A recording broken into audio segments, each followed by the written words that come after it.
Assalamu alaikum. Wa alaikum assalam wa rahmatullah. Shaykh, sometimes when I connect for the muraqabah or centering on the salah, I disconnect quite quickly at home.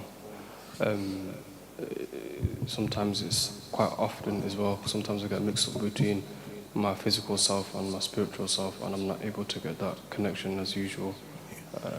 Right, okay. You see, those people who have difficulty in focusing in the salah towards Allah subhanahu wa ta'ala, or if they are spiritually transferring, they've learned the spiritual salah and they have, most of the time, the reason is that the outside the salah, especially when the salah time is approaching, they are not focusing on Allah subhanahu wa ta'ala. Outside they are in complete heedlessness, ghafla, rather in opposite things. So immediately there's no magic that actually it will take time now you to tune in towards that frequency. So who want to focus on Allah in salah, they should also try to little bit focus outside the salah. This is the reason the Sharia has prescribed certain steps to reach that. Actual prayer is farz prayer, and actually it was 2 rakat only in the beginning. 2 rakat for Zohar, 2 for Asr, 2 for Isha. These 2 were added later, actually. So the sunnah prayers are the nafal prayer which Rasulullah sallallahu alaihi wasallam used to offer, and they have a purpose as well. So firstly, what happens is that if you are living in a country where they can say azan, or now as well on the phone you can have azan 15-20 minutes before, there is like a divine call, and we completely lose out on the purpose of azan. The azan is for you to tune in, pay complete attention. It's not for, we normally, when the azan happens, we wait for it to finish, not to listen, and that there's something should happening, it should be echoing, like you throw a ball, it comes back to you towards the wall and thing. So azan is to have this kind of effect that the words are coming, Allah Azza wa Jal, Allahu Akbar, Allah is great, meaning now everything else is below Him. Everything else is less important. Every person, every activity, the work you are doing, the meeting you're going to have, or you're busy with whatever and whoever, Allahu Akbar means this. That's why these words are chosen. It could have been La ilaha illallah, it could have Shahadu anna Muhammad Rasulullah, Hayyal. But you see the order of the azan also have great wisdom, that it is saying Allahu Akbar, that Allah is greatest.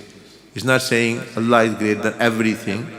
There's no thing mentioned. Allah is great. He can't be compared to anything. But yes, anything you're busy with, everyone, so it's like a divine call. And Rasulullah sallallahu alaihi wasallam even taught us that how to internalize. He said, listen and then let you return that call. So you also proclaim with your mind and heart and tongue. When the muazzin says, you say Allahu Akbar, that you really, yes, believe that as well. So this is the time you are actually now paying attention. So your attention is drawn from azan. Then going toward masjid is also like you are tuning in, or going towards wudu, you are tuning in. You're always thinking, should be thinking about salah. Then the Sharia has prescribed the sunnah prayer. Sunnah prayer are like practice for the farz. The actual is the rehearsal for the farz prayer actually. Because it's not farz itself, the sunnah. It is sunnah, and then they were nawafil, and it was the practice of the Prophet sallallahu alaihi wasallam. That's why it's called sunnah. Whereas originally they are nafil. Why we call them sunnah? Because when the Prophet ﷺ offered this nawafil. So that is so that you can make any mistakes. You can, if you're distracted, you can tune in. So then actually, and then comes the first prayer. So you understand? So it's a whole concept. And if you just jump in the salah without actually paying attention towards adhan and sunnah and others, so obviously then a person will actually be on and off, on and off, on and off. तो ये इस तरह try करें तो आपको देखें कि वो आपको तवज्जो हासिल हो जाएगी इंशाल्लाह. Plus also then what happens after sunnah, normally what happens? Zohar prayer, Asr prayer, Maghrib prayer, Isha prayer. A person still feels he was not really connected as he should have been connected. As he should have actually focused, he wasn't. So again he's given opportunity to compensate that deficiency of disconnection now through other sunnahs and nawafil, so that you get the full share of your actually presence of Allah subhanahu wa ta'ala. तो ये है इंशाल्लाह.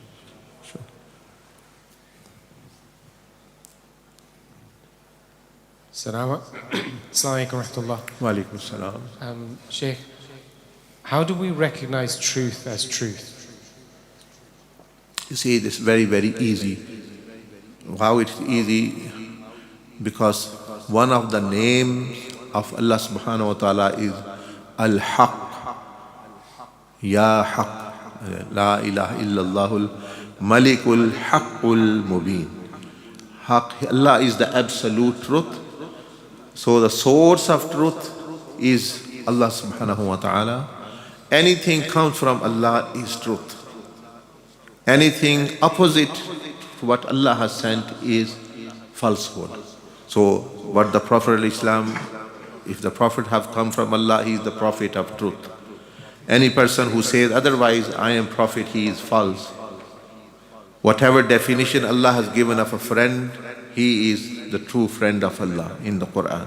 Whatever is opposite to it is. So whatever come, Allah is truth himself, and whatever comes from him is truth as well, which we can say the revelation, the divine revelation, and the Prophet alayhi salatu wasalam. So this is the one way, rather only way one can recognize actually truth. And also in another hadith, Rasulullah alayhi salatu wasalam said that someone asked him that when a person is not so literate, so much knowledgeable, he don't know, how will he recognize what is sin? He sallallahu alaihi wasallam said, sin always disrupts and interferes and interrupts the heart of a believer. So anything which makes you doubtful or not satisfied. And second, he said, you don't want public to know about it. This is the danger now as well. So if there's something you're doing, you don't want people to know, ponder, maybe there's most likely chance that this is wrong, actually. Because why you don't want the public to know, others to know, actually, if it is something good.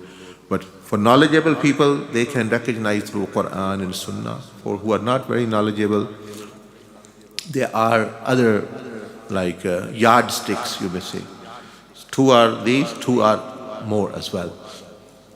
So number one, what the Prophet ﷺ said, that your heart is not satisfied. Like people who are dealing with interest and say it is fine, we are living in a Muslim country, or this is, but they still keep asking every scholar. This means they are not satisfied. Their heart is disrupting them. Their heart is actually interrupting them. They are not satisfied, so they are asking. Once you become satisfied, you don't need to ask. Person knows it is right, it is right. Second, they don't want the public to know. Third is anything which is harmful to you or anyone else. Which is harmful to you, yourself, thirdly, or anyone else, any other creation. It's most likely this will be wrong. Only there might be a few exceptions, but most likely this is. So these are some of the, you may say, rules of thumb which even an illiterate person who is not very knowledgeable, he can apply this formula. Is my heart satisfied? Do I want people to know? Can I put this on Facebook? Number 3, is it harming anyone or am I harming myself? So then it's time to stop, reflect and maybe do more research on it. MashaAllah. GM, Assalamu alaikum wa rahmatullahi wa barakatuh. So, Sir from Cheadle.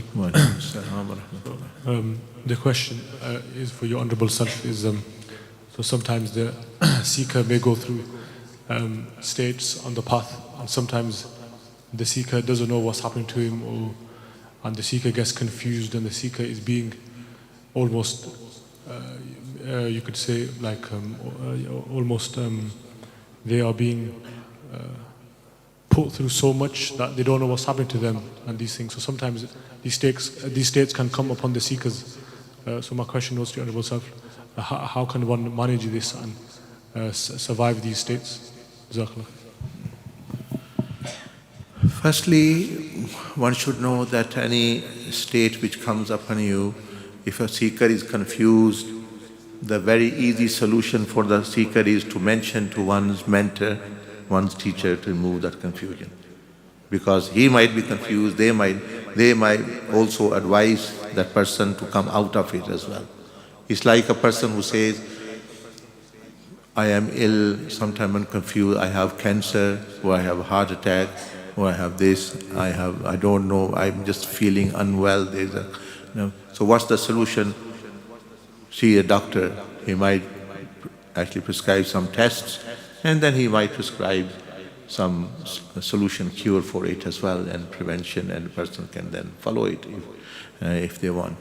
So this is firstly one thing which they should do, and they should call Allah subhanahu wa ta'ala azza wa jal as well. And calling Allah, like we say, we call someone on the phone. Yes, you call Allah subhanahu wa ta'ala actually through seeking help of Allah subhanahu wa ta'ala in that regard, wherever a person is confused. Because Allah loves those who ask Him, and He loves most those who ask guidance from Him. Because this is the only thing which was Jannah, give us this, give it. Sirat al-Mustaqim. This is the key if you are guided. So to hear. But inshallah, this is a way a person can actually refer to Allah subhanahu wa ta'ala, then also refer to scholars or one's mentor and one's teacher. And because you will not be the first one who are confused on that matter or who are going through, there are billions of people who passed away, and maybe many of them have gone through the same kind of situation than you. What is looking a deadlock to you, it might be already solved, and the solution is already lying there, just to be discovered and known. Inshallah, time for one last question. If you want to raise your hand, I'll bring the mic over to you.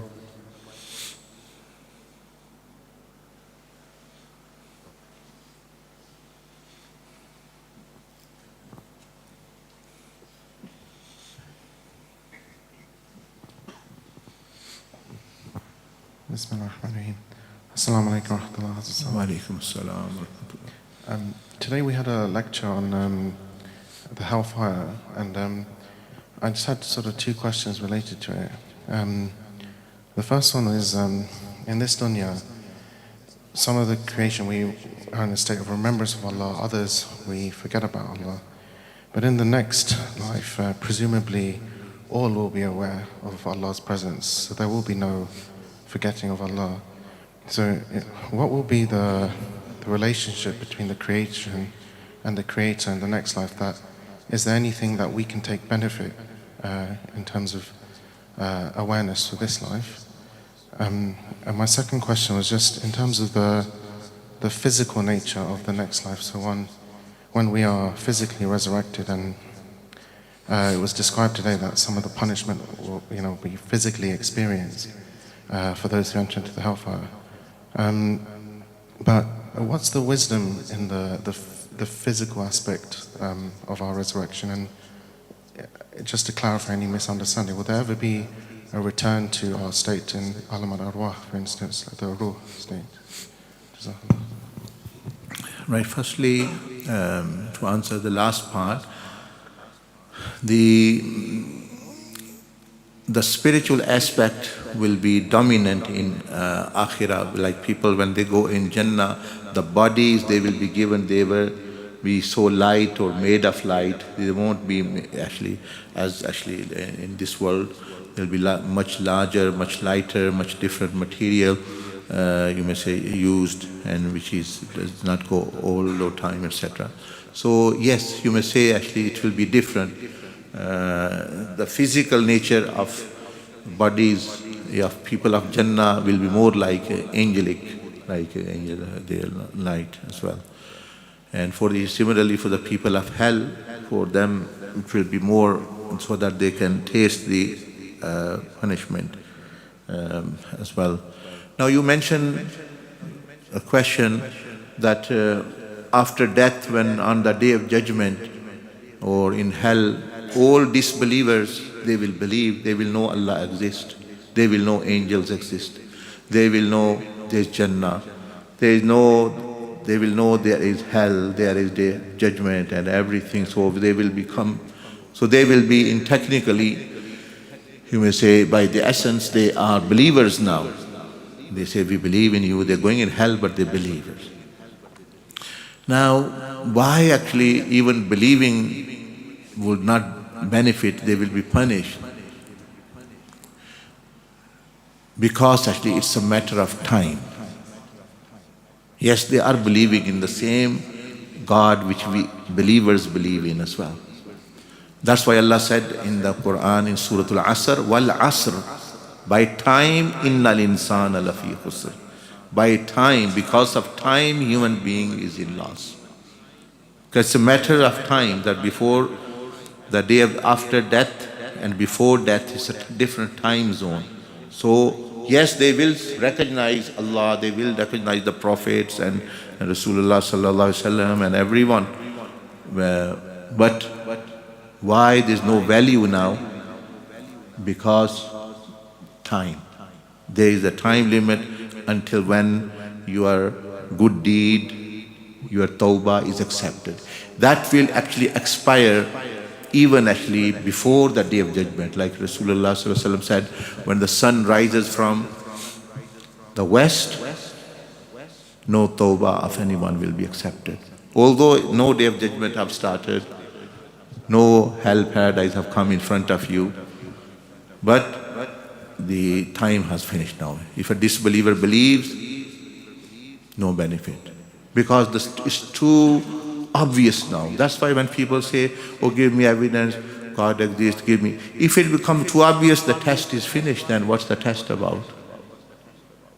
It's the element of the unseen and belief actually which makes your belief valuable.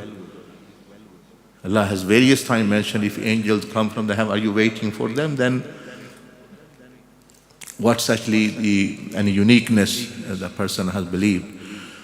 So this time expires, actually even this world, when the sun will rise from the west, and when the death comes, when you start seeing angel of death, and your spirit starts actually, it leaves you at the time of death, signs of death, this is. So what will be the relationship of people? Relationship of people at that time will be, they will regret. People of paradise will be joyful, the others will regret. But we find that always having a good mindset and calling Allah subhanahu wa ta'ala, even though you are going on the day of judgment or your punishment is coming, still a person should call Allah subhanahu wa ta'ala. Okay, there we have no other Lord. It is, yes, Allah has made a law that no one will benefit now, but He is the one who have made that rule. He can actually go reward anyone as well if He wants so. But that's the general principle. We find one asar in Imam Ibn Kathir, his book written on Day of Judgment. He said that there will be a person in hellfire. Other will be screaming, obviously there's extreme pain, but he will be mentioning and uttering two names of Allah, Ya Hannan, Ya Mannan, or the one who actually infinitely favors, the one actually who is infinitely favors. So there are two names of Allah, Hannan and Mannan. But because the time has expired now, it's not time for dhikr now. It's finished. This is the time for dhikr on this face of the earth. He said 1,000 years no one will pay attention. After 1,000 years, here as soon as you say Allah, you hear Allah subhanahu wa ta'ala pays attention to you. Fazkuruni azkurkum. Imagine the moment you pay attention to Allah, Allah turns to you. But there, now we'll say, Al-yawma nansakum. You have been forgotten now. Like you forgot Allah's meeting here on the face of the earth. So this person will continually, so Allah Azza wa Jal will call him through an angel that come, that when you know the time has expired, there's no benefit now, why are you calling me? He said, Ya Allah, I know, yes, that's the case, but the others are screaming, so I thought that instead of screaming, why not actually proclaim the name of Allah? I've lost it. Anyway, before that I am punished because of this. So I was just... It is said that Allah will have mercy upon him, and because of that act He will deliver him from fire of hell. So obviously he will be a believer, but he will be... So dhikr is something which will benefit you everywhere, in the grave, in the barzakh, sometime actually. And good deeds also. The time for good deeds end. The time for accepting your mistake end. But this is such a good act that it's mentioned that on the day of judgment, there will be two kinds of people. One person, Allah will say, oh, you did this sin, this sin, this sin. Yes, Ya Allah, I did that, was wrong. The other category will be, did you did this?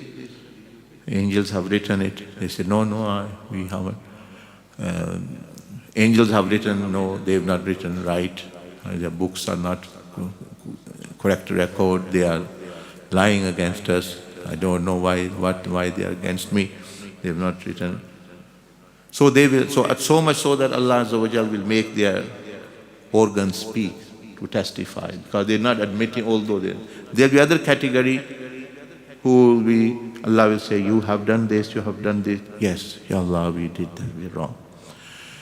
Comes in the hadith that Allah will cover these people from the creation and then ask them, have you done this, have you done this, have you done this sin, have you done this sin? People are regretful. Allah will forgive them and give them certificate of paradise, so that when they leave the court of Allah, people will think he was like a wali of Allah, maybe, that he has come back with certificate of Jannah. So accepting your mistake is so good thing to do, even in this dunya, even in akhirah.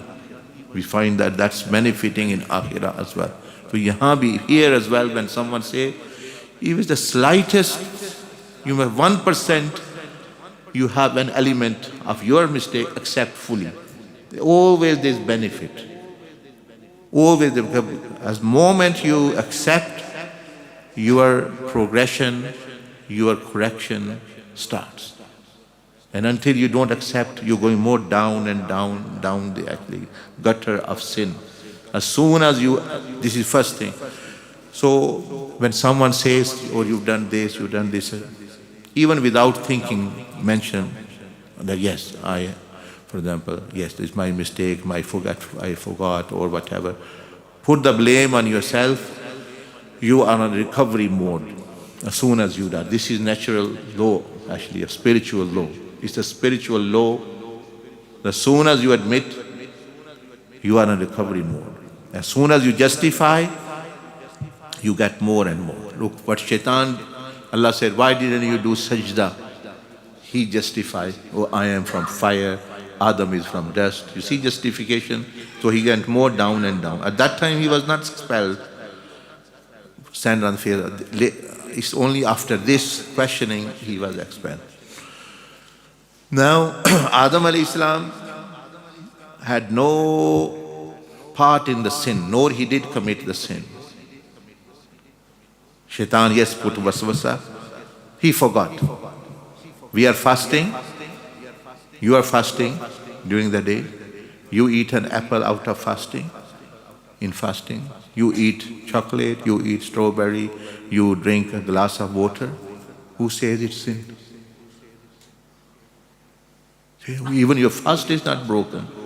Let aside it being a sin, वो तो है out of question है, sin तो है ही नहीं. Even your fast is not broken. तो आदम अलैहिस्सलाम का कैसे गुनाह हो गया? When Allah is saying فَنَسِيَ Adam forgot. So it's as though he was fasting and out of forgetfulness he ate the forbidden fruit. So let aside it being sin, even his nabuwa, his taqwa, all was actually there. Because actually, so, but he had no share, no element, only forgot. But when he was asked, he didn't put justification, Ya Allah, I forgot. Remember, he didn't say this. Although the truth was, he forgot. But he didn't say that. He said, Rabbana zalamna. He took the full responsibility. I am the one who wronged myself. So you see, these are two very, one is very lethal, very harmful thing in dunya and akhirah. The other one is very beneficial. Even in this dunya, imagine you've done very big mistake, sin, crime, whatever. The person who is holding you accountable, the moment you say, I have done it, I am guilty, I've done it, I'm regretful, the other person's feelings, he becomes on your side to save you now. How can I, oh, this person is admitting, so what shall we do now? How can we minimize? Even you go in the court of justice, those who admit, the judge starts thinking, how can we give concession to this person? So it's like bringing the other people on your side. You are, for example, you've done, so here it's a very, mashallah, a good trait. If you want other people to come on your side, admit the mistake. Say, I am wrong. If any punishment, whatever, I am willing to actually take. Please help me, assist me. You got the other person on your side. And so when you justify things, you are turning people against you. Even who want to favor you, they can't do anything because you are adamant and you are being stubborn. So they say, well, what we can do. So what I'm saying is, the question was about the hell and the day of judgment. Even these traits are benefiting you there. The dhikr, the mindset of accepting. And the third is helping people. This is so much so that on the day of judgment it's mentioned, helping people here. People are reckoned, or you have so much virtues, so much actually you're going in paradise, you're going in hell, etc. Decision is going to be made. One person will be such that he will have one virtue less. So if one is more put on his scales of good deeds, it will outweigh the bad deeds. It's a very dire situation, dangerous situation. The angels will say, well, justice is being served. We can't actually do anything. You have to either face the result, That's the law which we have been given. Or bring another virtue, another good deed. Now, who will give another good? No one. But he will say, okay, give me some time. They're 50,000 years, a day long. So actually, like, give me some time. They say, okay, you can go. So he will wander around here, there, going to his mother, going to his sister, going to his wife, going to his children. Please, can you give me some good deed? One good deed is... They will run away. They say, goodbye. No, we don't want to talk to you. Friends, who shall we go to? So much so that actually he will be just wandering there and he will see another person sitting also sad, and this person is fussing and asking. He will be curious, the other one, what is he asking about other people? He said, what is it? What are you asking? He said, I'm asking because I have one less good deed to go into Jannah. So the other person will say, well, consider your problem is solved. I only have one virtue. My oaths are taken away. I did ghibbat of someone I did this. I had many, but they're all transaction. After all this transaction, one is left. All I have is sins. So I'm done anyway. I'm in hell anyway. So if you can benefit from this, so yes, you can take. So he will the one who will give, who will be no relative, nothing, but will have a good mindset in dunya as well, helping people. You see, some people are sinful. Maybe they're not so praying regularly, maybe they don't have beard, maybe that, but they are helpful people. They help people, they're in a helping mindset, and they actually... Now, sometimes they are this thing, like Prophet Islam mentioned about a man and a woman who helped a dog quench thirst, they were forgiven. So this person, so when he will go back to angels, Allah subhanahu wa ta'ala angels will present to Allah, Ya Allah, he has now. Allah, in spite of knowing, will say, where did you get from your meaning, mother, father? No one gave me this person. Allah has said, I am the most merciful. This person have shown mercy to you on plain of Hashr. I will show mercy on both of you. So go and take that person with you as well in Jannah. So to answer your question, that yes, the time of doing good deed ends at the time of death, but there is no hopelessness, meaning it shouldn't stop you. This is like a tip for you, even you are on the day of judgment or death or in hell. Don't stop calling Allah subhanahu wa ta'ala. Don't stop helping other people. Don't stop admitting what you have done wrong. You might have a chance, actually, very good chance, at least, survival. Jazakallah khair. Jazakallah, I will close this session now, and Itikaf participants stay behind for a couple of admin messages, please. سبحانك اللهم وبحمدك نشهد أن لا إله إلا أنت نستغفرك